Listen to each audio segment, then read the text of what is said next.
না দেখেন, আপনারা শুনেছেন যে আমরা আইসিসিকে প্রথমে লিখেছিলাম যে how important is security and safety.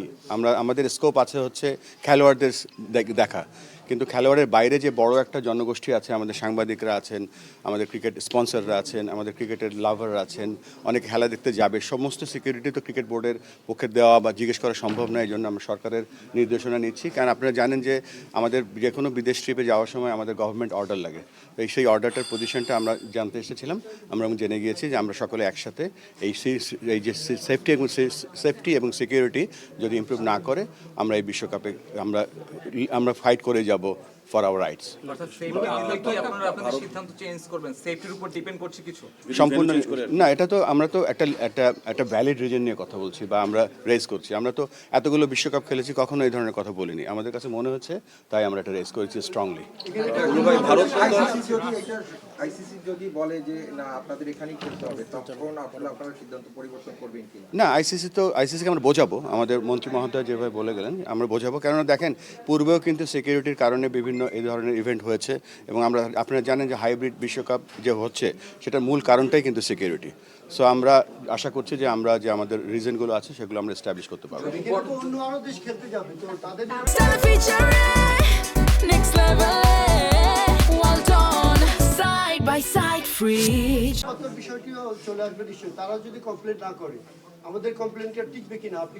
না, আমরা তো ভ্যালিড রিজন নিয়ে কথা বলছি, এটা তো নাথিং।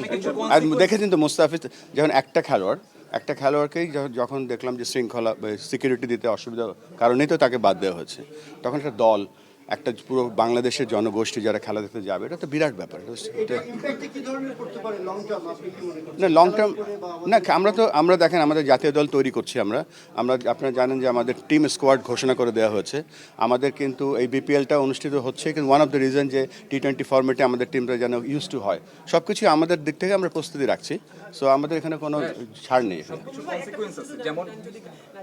ইতিমধ্যে আইসিসি জানিয়েছে যে আসলে শ্রীলঙ্কা খেলাটা সম্ভব হচ্ছে না, সেই ক্ষেত্রে আপনারা মিটিং যে করলেন, পরবর্তী সিদ্ধান্তটা আসলে আপনারা বুঝাবেন কি হতে পারে? এই যে একটা প্রোপাগান্ডা চলছে যে আইসিসি আমাদেরকে জানিয়েছে শ্রীলঙ্কা খেলা সম্ভব না, এই ধরনের কোনো কথাই হয়নি আমাদের কারোর সাথে। আমি জানি না, এটা একটা প্রোপাগান্ডা আমি বলবো, ফলস নিউজ। কেননা এখনো আইসিসির সাথে আমাদের যোগাযোগ হয়েছে একটা, আমরা তাদেরকে জানিয়েছি, তারা আমাদেরকে জানতে চাইছে কি কি ইস্যু, তো আমরা এখন কি কি ইস্যু সেগুলো লিখে পাঠাবো। ভারতের সাথে যেটা কি মাঠে পড়ে গেল তাহলে পরবর্তী সরকার আসলে এটার কি? আমরা তো স্পোর্টস অর্গানাইজেশন, আমরা ওইভাবে চিন্তা করি। ভারতের সাথে খারাপ হয়ে গেল কিনা? এটা তো আইসিসি তো একটা, আপনারা জানেন যে আইসিসি, ফিফা, ওয়ার্ল্ড টেনিস, এটা হচ্ছে একটা ওয়ার্ল্ড অর্গানাইজেশন, এবং তাদেরকে আমরা আমাদের যে রিজনগুলো আছে, কারণগুলো আমরা বোঝানোর চেষ্টা করব। Thank you. ভারত তো আসবে বাংলাদেশে, যখন যায় না তখন একটা কনসিকুয়েন্স ফেস করছে। বাংলাদেশ যদি না যায় তার মানে হচ্ছে বিশ্বকাপে বাংলাদেশের পার্টিসিপেটটা হবে না, যেহেতু আদার কোনো ভেন্যুতে ম্যাচ নাই। সো বিসিবি কি সেটাও কনসিডার করবে? বিসিবি সেটাও কনসিডার করবে। যখন চ্যাম্পিয়ন্স ট্রফি হয়েছিল তখন ইন্ডিয়া পাকিস্তানে যায়নি, এবং পাকিস্তানও কিন্তু গত কয়েকটা বিশ্বকাপ খেলতে ইন্ডিয়াতে আসেনি। সো আমরাও আশা করছি যে আমরা একটা সঠিক অ্যান্সার পাবো। আমি একটু সহজ করে দিই আপনাকে, যদি এরকম হয় ভারতে না যাওয়ার বিনিময়ে যদি বিশ্বকাপ কনসিডার করতে হয়, কম্প্রোমাইজ করতে হয়, সিচুয়েশন আমাদেরকে বলবো সেটা। আমরা আমাদের ব্যাপারে অনড়। থ্যাংক ইউ, আপনাকে অনেক ধন্যবাদ।